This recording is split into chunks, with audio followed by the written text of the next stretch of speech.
पर बाजार में आज रिएक्शन जरूर दिखेगा और आपकी भी नजर उन पर होनी चाहिए। वरुण दुबे हमारे सहयोगी हमारे साथ जुड़ गए हैं। Varun, good morning. बताइए कौन से रिपोर्ट्स हैं फोकस में आज?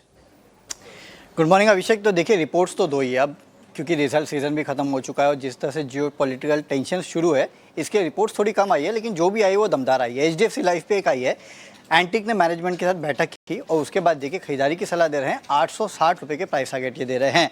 इनका कहना है कि जो रेगुलेटरी टेंशन्स थी और जो कॉम्पिटिटिव प्रेशर था वो अभी इस कंपनी पे कम हो रहा है और कहीं ना कहीं मैनेजमेंट ने फिर से कहा है कि आगे चल के एपी ग्रोथ जो है वो इंडस्ट्री से बेटर होगी और 4 से 4.5 साल में डबल वीएनबी ग्रोथ जो है वो ये कंपनी करने वाली है। Q1 जो है FY26 का जितना अनुमान लगाया था उससे बेटर पैन आउट हो रहा है, ये सबसे अच्छी बात है।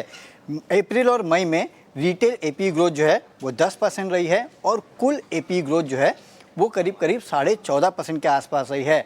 आगे चल के मैनेजमेंट का पूरा फोकस होगा कि मार्जिन से ज़्यादा वीएनबी ग्रोथ जो है उसको बढ़ाए, क्योंकि देखिए मार्जिन बढ़ेंगे, देखिए उसका इस्तेमाल जो है कंपनी कहीं ना कहीं इन्वेस्टमेंट के तौर पे करेगी, तो इसके लिए आपको शायद वीएनबी ग्रोथ ज़्यादा देखने मिलेगी, मार्जिन ग्रोथ उतनी नहीं देखने मिलेगी।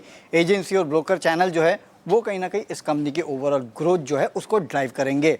इनका अनुमान है कि FY25 से 27 तक कंपनी की जो एपीई और वीएनबी ग्रोथ है वो 16 से 17% कैगर से बढ़ने वाली है और इसके लिए खरीदारी की सलाह है 860 रुपये के प्राइस टारगेट। दूसरी रिपोर्ट यूटीआई एएमसी पे है, मोतीलाल ओसवाल की रिपोर्ट है।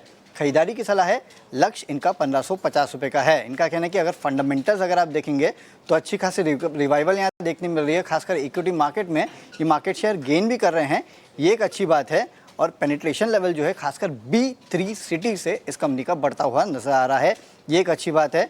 यील्ड कॉन्ट्रैक्शन हो सकते हैं क्योंकि जो हायर पैसिव फ्लोज है उसके कारण, लेकिन जो डिस्ट्रीब्यूटर कमीशन रैशनलाइजेशन है उससे ये ज़्यादातर ऑफसेट होते हुए दिखाई देगा। मार्केट शेयर जो है वो थोड़ा बहुत डिक्लाइन हुआ है, लेकिन प्रोडक्ट स्ट्रेंथ और SIP स्केलअप जो हुआ है वो काफ़ी अच्छा है और इसके लिए अभी भी एक खरीदारी की सलाह दे रहे हैं 1550 के प्राइस टारगेट के साथ। ठीक है, 1550 का decent price target UTI AMC के लिए मोतीलाल ओसवाल की तरफ से और भाव है 1250 रुपये के आसपास के हैं फिलहाल यूटीआई एएमसी के, तो ठीक ठाक टारगेट यहाँ से। तो यूटीआई एएमसी और एचडीएफसी लाइफ ये दो स्टॉक्स आज फोकस में रहेंगे जो कि ब्रोकरेजेस के रडार पर हैं। जाने माने फंडामेंटल एक्सपर्ट जियोजीत फाइनेंशियल के गौरांग शाह हमारे साथ शो में जुड़ गए हैं। गौरांग सर, बहुत शुक्रिया आपका समय देने के लिए, स्वागत है आपका 18 आवर्स स्वदेश पर। गौरांग सर, अब ये युद्ध को लेकर थोड़ी सी चिंताएं हैं, एक बार निवेशकों को जरा गाइड कर दीजिए कि किस तरह से धैर्य को बना के रखना है बाजार में, क्योंकि हिस्टोरिकली तो हमने यही देखा है कि युद्ध तो तमाम हुए हैं लेकिन बाजार का डायरेक्शन हमेशा ऊपर रहा है। तो क्या मान के चलें कि अगर कोई साइजेबल गिरावट होती है तो निवेशकों के लिए एक अपॉर्चुनिटी बनेगी? बहुत बहुत धन्यवाद अभिषेक भाई, आपका सभी को प्रणाम और शुभ प्रभात हमारे तरफ से। तो देखिए, इतिहास गवाह है और मेरे ख्याल से अभी के पिछले कुछ 10, 15, 20 सालों को युद्ध की बात छोड़ दें, अगर आप उससे पहले भी देखें तो मेरे ख्याल से पहले तो ये बात मैं कहूंगा कि इस पर किसी भी तरह का अनुमान लगाना अभिषेक बहुत मुश्किल है। कौन से समय पर किस तरीके से किस प्रकार में और किस हद तक परिस्थितियां बदलती है, इस पर आकलन लगाना बहुत मुश्किल है। हमारी प्रतिक्रिया इन सब हादसों पे तब होगी जब हमारी जानकारी में या हमें खबरों के रूप में इसकी जानकारी मिलेगी, और वो प्रतिक्रिया भी निर्भर करेगी कि किस प्रकार की परिस्थिति है, कितनी गंभीर या फिर कितनी सामान्य परिस्थिति है।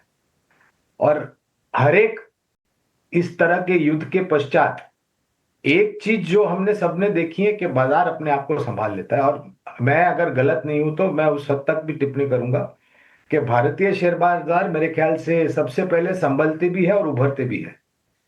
तो और ये जो राष्ट्रपति उधर बुद्धिमानी जीव एक बैठे अमेरिका में, ट्रंप जिसका नाम है, उनकी तरफ से तो बहुत सारी टिप्पणियां आ रही है और वो अपने आप को पूरे विश्व का शांति दूत समझते हैं। नोबेल पुरस्कार मेरे ख्याल से उनको मिलना चाहिए जिस प्रकार की वो बातें करते हैं। लेकिन एक बात मैं बिल्कुल कहना चाहूंगा, छोटी मध्यम अवधि में तो मैं सक्षम ही नहीं हूं अभिषेक भाई टिप्पणी करने के लिए, लेकिन लंबी अवधि के लिए निवेश करने के लिए बहुत अच्छा मौका है। ये निर्भर करता है कि आपके पास जोखिम झेलने की क्षमता कितनी है और समय कितना है।